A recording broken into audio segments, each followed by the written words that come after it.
Nous continuons avec les notions et concepts en archivistique et nous allons nous pencher plus avant sur une définition qui est la définition des archives selon l'ICA. Vous allez voir que c'est très proche de ce qu'on avait déjà vu précédemment, même si ça venait d'une autre source.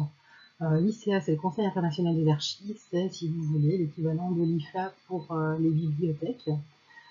C'est donc ce conseil qui, pour la discipline archivistique, va déterminer certaines bonnes pratiques, normes, etc. Donc selon l'ICA, les archives sont l'ensemble des documents, quelle que soit leur date, leur forme et leur support matériel, produits ou reçus par toute personne physique ou morale et par tout organisme public ou privé dans l'exercice de leur activité. Documents soit conservés par leur créateur ou leur successeur pour leurs besoins propres, soit transmis à l'institution d'archives compétente en raison de leur valeur archivistique.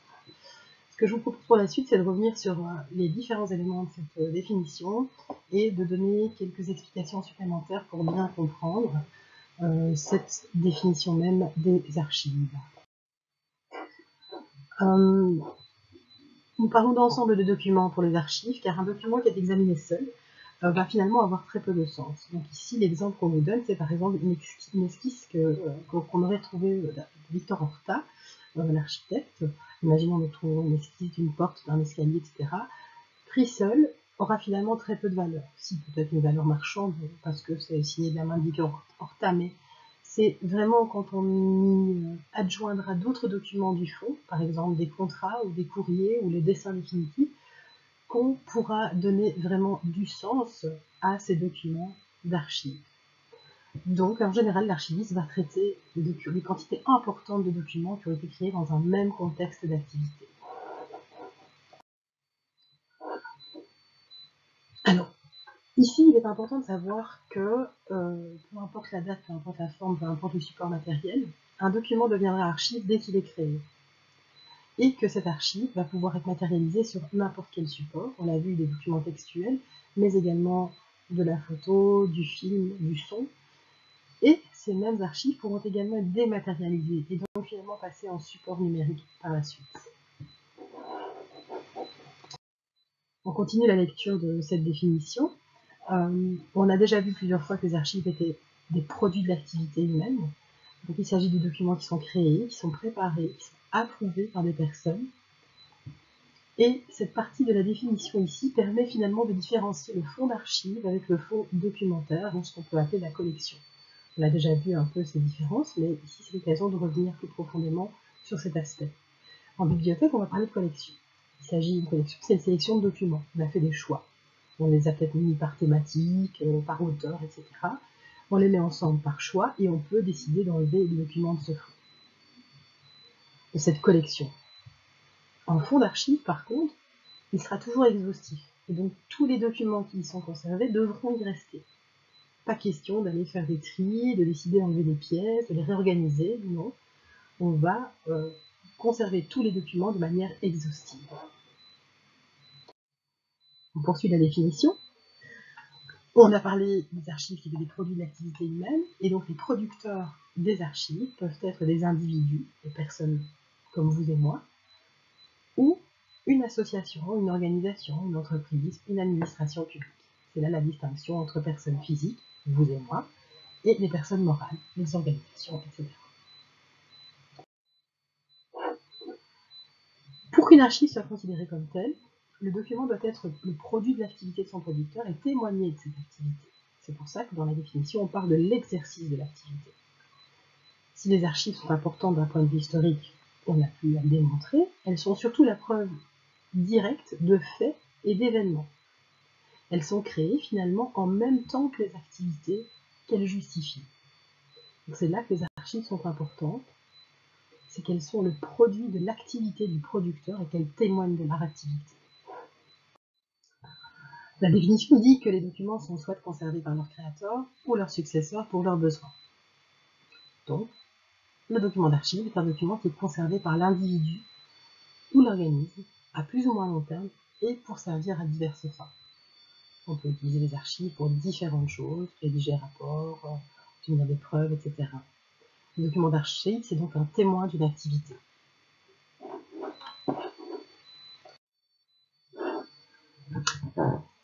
Le producteur ne conserve pas toujours les documents qu'il crée. Donc parfois, on les transfère à un service d'archives ou un centre de conservation. Ça ne va rien changer à leur statut d'archive, mais ça va permettre de mettre en application des pratiques archivistiques adéquates.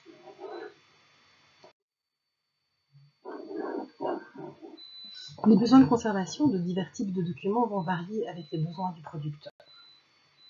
Donc certains documents d'archives vont dépendre d'obligations légales, comptables, etc. et pourront devenir périmés. On va ainsi définir que certains documents vont devoir être archivés en ayant les X années ou qu'après X temps, ils seront archivés vers les archives de l'État, etc., etc. La valeur archivistique du document va être déterminée par le responsable de la gestion de ce document d'archive.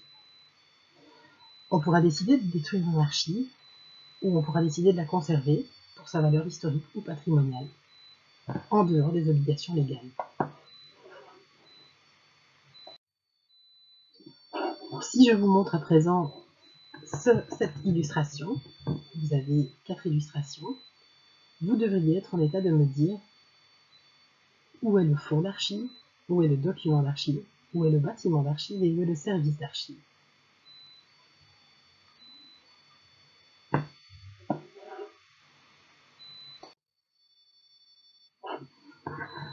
Produire une archive, nous avons beaucoup entendu le mot produire. On l'a retrouvé dans la définition notamment des archives de l'ICA. Il est pourtant nécessaire de revenir sur une distinction importante, c'est celle entre les archives publiques et les archives privées. Les archives publiques, ce sont des documents qui sont produits ou reçus par un organisme public ou un organisme privé, mais chargé de mission de service public. Et il y a donc une législation relative aux archives qui doit être respectée. Les archives publiques sont ce qu'on appelle imprescriptibles. Ça signifie qu'elles seront toujours des archives publiques, elles ne perdront jamais leur statut d'archives publiques, et qu'en conséquence, elles ne pourront pas être vendues. En général, à cette notion d'imprescriptibilité, on associe la notion d'inaliénabilité. La première découlant logiquement de la seconde. Les archives privées, quant à elles, sont des documents d'archives qui sont produits ou reçus par des individus, des familles, des associations, des entreprises, des partis politiques, des syndicats, etc., et par toute autre institution privée ou organisme qui n'est pas public. Ils peuvent aussi être soumis à la loi en termes de durée de conservation des documents. Alors la grande question qui subsiste malgré tout, c'est de savoir pourquoi on conserve et pour qui on conserve. On conserve dans un but juridique, pour une bonne gouvernance, pour maintenir la démocratie aussi. On va conserver aussi parce qu'on veut garder trace du patrimoine et des fondements identitaires, et on va aussi conserver pour la recherche scientifique. Le but juridique, ce serait clairement pour garder une trace. Et l'archive aura alors valeur probante, terme très important à retenir. La bonne gestion, la gouvernance, la transparence administrative, ça va témoigner de la bonne gestion des informations, de la bonne communication entre services et d'une utilisation rationnelle de l'argent public. Le but démocratique, ça permet un certain contrôle du citoyen sur le fonctionnement de l'État. Même si les archives sont accessibles après délai, elles doivent être protégées. Il y a eu des exemples d'archives qui ont disparu en Belgique dès le début des années 40, avec les Allemands par exemple. Pour la conservation du patrimoine et des fondements identitaires, les archives peuvent servir à l'histoire des familles, aux recherches généalogiques, dans le cadre de vagues d'immigration, etc., etc. Et pour la recherche scientifique, il est évident qu'il faut conserver les archives car elles sont une source d'information.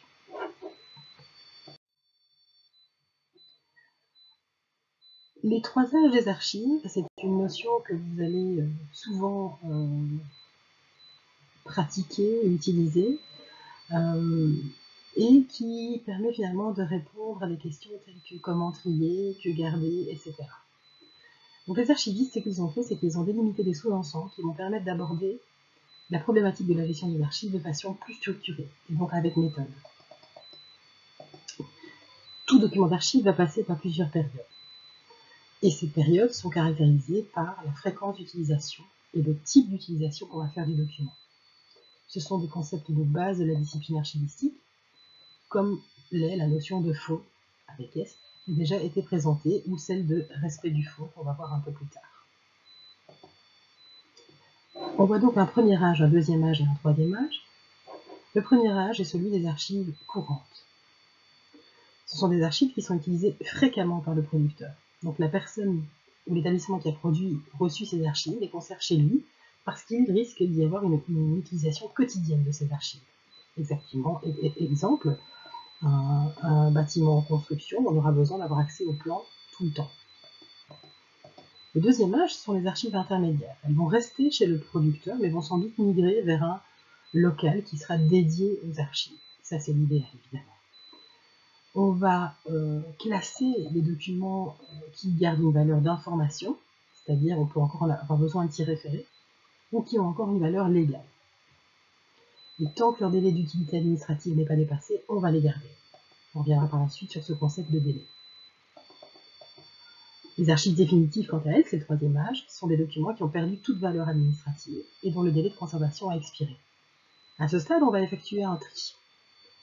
Les documents vont être conservés soit pour leur intérêt historique, patrimonial ou de recherche scientifique et deviennent alors des archives définitives, et la durée de cette conservation est illimitée, et le dépositaire des archives définitives n'est plus forcément le producteur. On pourrait très bien les déposer ailleurs, dans un autre bâtiment.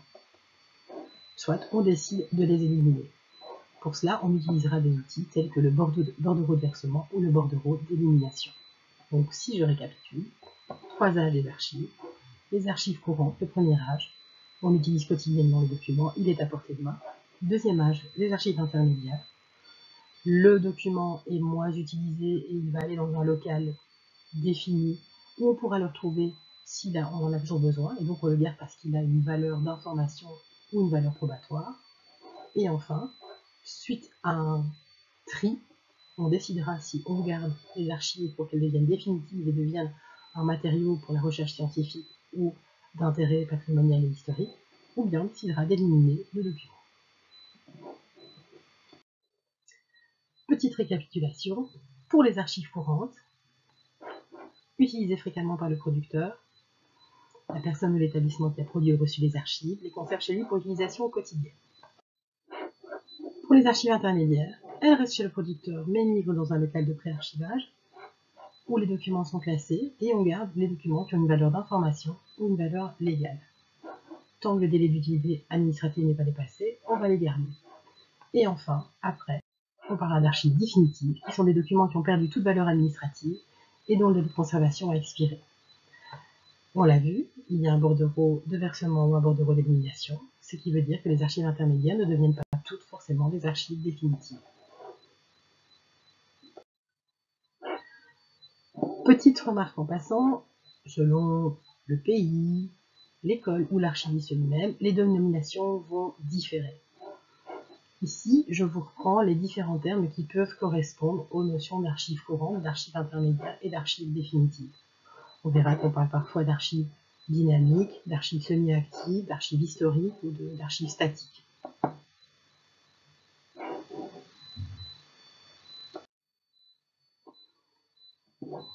Le document que vous avez sous les yeux est une autre manière de récapituler ce que nous venons de voir. Donc le cycle de vie, si vous voulez, de l'archive. Il provient de l'ouvrage intitulé Questions d'archivage, qui a été publié en 2016 chez Polythéa, qui est un document écrit par Anne-Marie Waldwager, Sébastien Soyer et Thierry Delplanque. On passe donc de l'archive dynamique ou courante à l'archive semi-dynamique et puis statique. On identifie le lieu où est cette archive. La dynamique sera dans le service ou dans le bureau. La semi-dynamique sera dans le service du bureau ou un local d'archivage. La statique sera dans un service d'archives dédié. Et ensuite, on vous décrit de quel type d'archive il peut s'agir. On précise à quelle unité archivistique on a affaire. Donc ici, la pièce d'un dossier en cours, par exemple, mais qui a toujours une consultation fréquente, etc., etc. C'est une autre manière de vous présenter ce qui vient d'être dit. On dira que de l'archive dynamique à la fin de l'archive semi-dynamique, on peut aussi parler de gestion de documents. Et que c'est peut-être quand le passage est à la gestion, à l'archive statique, qu'on pourrait sous-entendre que toutes ces trois phases constituent la gestion d'archives. Dans les faits, je vous rappelle qu'on l'a dit précédemment, un document, dès qu'il est créé, est déjà lui-même une archive.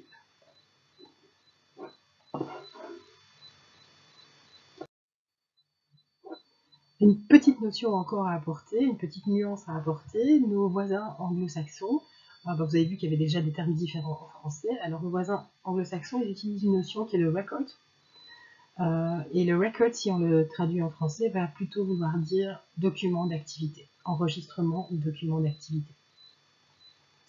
Ce sont des documents qui sont conservés dans l'entreprise. Il peut s'agir par exemple d'un contrat signé, d'un bon de commande. Et en fait, ce qui est important de retenir, c'est que pour les anglo-saxons, quand on parle d'archives, d'archive, on parle presque exclusivement d'archives qui ont une vocation historique ou patrimoniale. Donc vous allez être confronté à ces concepts, notamment dans les cours de M. Duprétoro dans le bloc 3. Et donc il est important de savoir que quand on parle d'archives courantes, d'archives intermédiaires et d'archives historiques en français, chez les anglo-saxons, ça pourrait avoir une autre connotation et que eux vont privilégier pour les archives courantes et archives intermédiaires la notion de document et de record.